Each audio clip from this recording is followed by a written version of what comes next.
We're here right now with Cody Decker of the El Paso Chihuahuas, coming off of another very successful viral video earlier this week. Congratulations on that. Any chance that you're going to be submitting that to any of the film festivals during the off-season? Already submitted to Cannes. They said no. Sundance.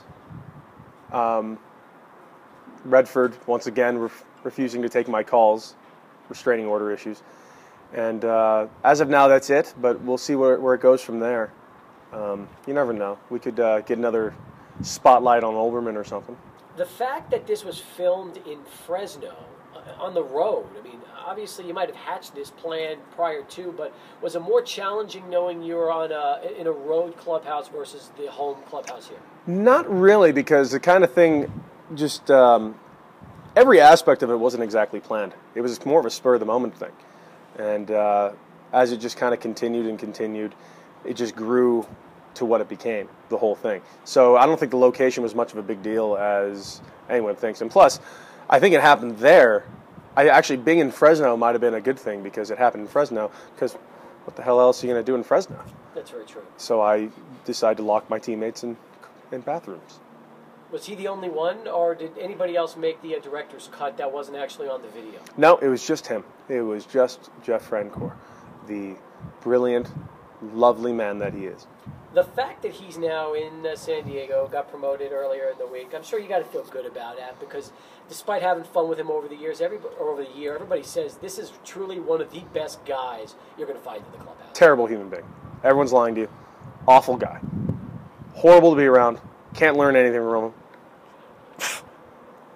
Jeff Francoeur. Just a dud, huh? My goodness. Arguably one of the best guys I've ever met in my life.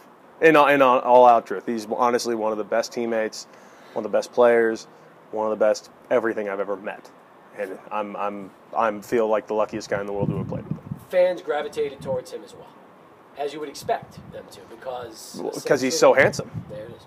Because he's got a jawline that is that of an Adonis Superman from the 1940s. You give him Batman's cape and cowl, and you're like, oh my God, it's Batman. Wait, no, it's Jeff Francoeur. I saw him throw a ball to third today. That type of thing. A week ago, we thought you were going to be the one going up to San Diego. You got pulled. There was rumors with the injury to, I think it was the Medica or Gobert, that you were going to get the chance.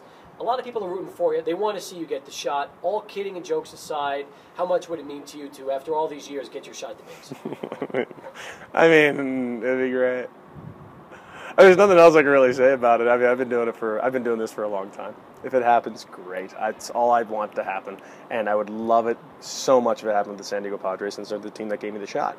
And I'm very lucky that I got a lot of people in my corner, especially fans, and everyone's been pretty great about it. And that was an interesting day. I'm sure it was. I never received more text messages in my life of false hope than I did that day. I was then checked into a clinic for suicide watch, which was pretty good. Had a good time with that. And luckily, I am now safe. The fact, though, that you've been playing baseball all these years, you're playing it for the dream like everybody else is, to get that call and get that chance, and you realize that when it happens, chances are there's going to be an epic prank played on you by Pat Murphy. I actually think the prank's been ongoing for the past 6 years, in case you haven't noticed. I think the prank is they're keeping me around, letting me believe I'll ever make it to the big leagues. That's the prank, and it's genius. They've had me going for 5 years. It's been good. And I know for a fact Murph's probably behind it. In all the years you've been playing pro ball and even college ball at UCLA, how do the fans here in El Paso compare to fans all over the rest of the country you've played? I've never once played in front of a crowd doing a Cody chant or a Decker chant.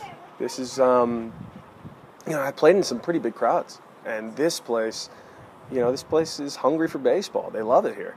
Even when we've had parts of the season when we weren't even playing well, they were supportive and they loved their team. And it's been exciting. It's been as close to a big league atmosphere as you could ever ask for. And, this has been a great, great, great experience here. If you had to describe radio voice Tim Haggerty for us, how would you do that?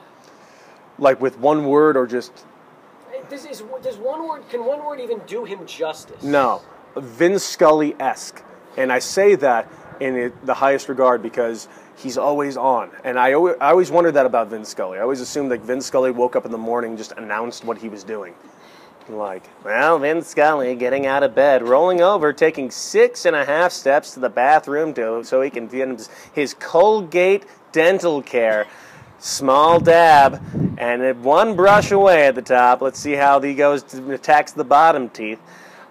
I always thought that, and I was proven that when I saw a video of, you remember the moment when, at the time, Rick Monday was on the Cubs when he took the flag from the guys trying to burn it in center field? Great moment. Thing about that was, it was during a commercial break. Vin Scully announced the whole thing as if it was on air, and it's genius. He's just like, oh, looks like the vultures are out in center, and what do they have there? Uh-oh, it looks like they have an American flag, and oh no, they're going to set it, and Rick Monday comes in! And I'm like, what? No one's listening! That's Tim Haggerty, because Tim Haggerty is just always in announcer mode. I want to find a camera and follow him around at all times. Well, do you want your first Major League at-bat to be called by Tim Haggerty or Dick Enberg? I'm not listening, so I don't really care. I'm playing. I'd be playing baseball. I mean, everyone's going to say Dick Enberg because Dick Enberg, well, you know, legend Dick Enberg and all that. Yeah, but still, all your friends, all your family, you know, your parents, everybody's going to be remembering this moment. They'll have it recorded for the rest of eternity. So even though you're playing, everybody's going to be watching it. Well, hopefully they would be at the game. I would assume my family would come to the game. Maybe. I've been doing this for a long time, but they can't spring $30 to buy some tickets to come see their son play baseball. Fine, they'll record it. Jay's not getting off the couch. There's a I don't know, maybe a Maverick marathon on earlier in the day, and he had to watch that, so he's not going to drive down to San Diego from Santa Monica. That wouldn't surprise me. Or he's like, oh, sorry, Cody, Rockford Files had a thing going for James Garner. I couldn't miss that. So that's a phone call I actually do expect to receive sometime soon.